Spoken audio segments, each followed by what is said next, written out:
Hi everybody, welcome back. Glad you could tune in again. This is the time of year, approaching the new year, when some people like to make resolutions. I know this isn't for everybody, but some people like doing this. It's setting goals or milestones they're hoping to aspire to for the year ahead, changing habits, new things they want to try and do, and so on and so forth. I've occasionally been asked what my New Year's resolutions are, and I'm not going to tell you. But I've occasionally also been asked what New Year's resolutions I would recommend. And one thing I would recommend, if you're interested in trying something a little new that maybe you might not have done before, is this. Read Christian biographies.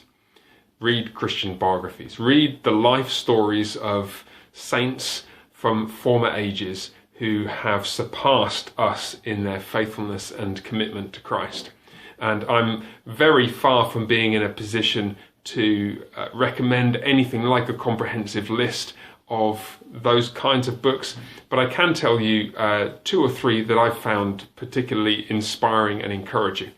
I'll tell you one also in addition which I've not read, which maybe might make it onto my aspirational New Year's resolution list, but a couple that I've found particularly inspiring and encouraging in the past.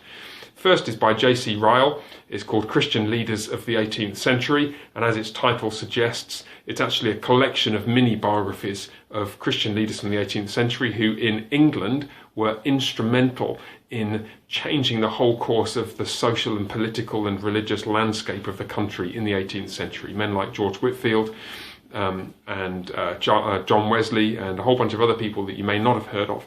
And it's a really remarkable account of how God worked through those men, those preachers, and through the people who heard them in the UK, and actually in one or two cases on this side of the pond as well. So that's one I'd recommend.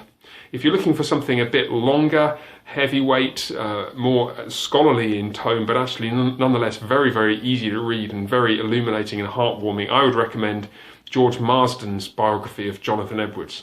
By many people's estimate, Jonathan Edwards was America's greatest ever theologian, certainly a monumental figure, a towering intellect and theologian, a man of great piety and godliness, another fine preacher and Christian leader, and a man who suffered a great deal during his life as well and learned a lot of painful lessons the hard way. George Marsden's biography of Jonathan Edwards is an absolute masterpiece of historical writing. It's by a Roman Catholic, George Marsden, I believe he's Roman Catholic, but he nonetheless understands and is sympathetic to Jonathan Edwards' distinctive reformed theological emphases and so on, and it's well worth reading. It's just a great book, big, thick, chunky, but worth the effort.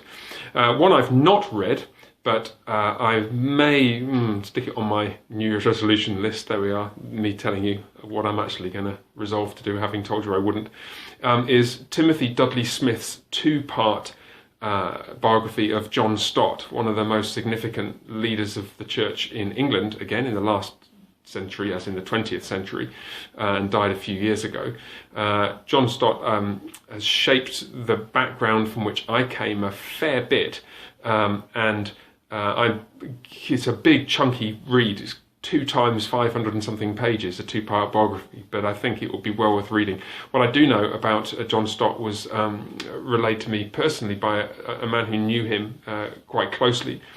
He remarked that John Stott was a man of iron self-discipline, absolutely rigorous and very self-disciplined in his own personal habits of scripture reading, of prayer, and just other disciplines of the Christian life.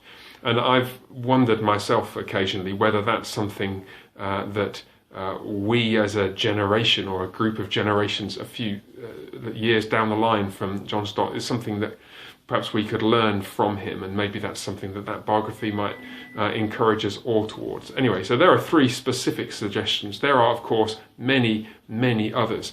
But I do encourage you, if you've not been reading perhaps so much in the last few months, or if you've never read a Christian biography, grab one of those 3 and see how you get on. See if you don't find it encouraging and inspiring for the year ahead. The Lord bless you, and I'll see you soon. Bye for now.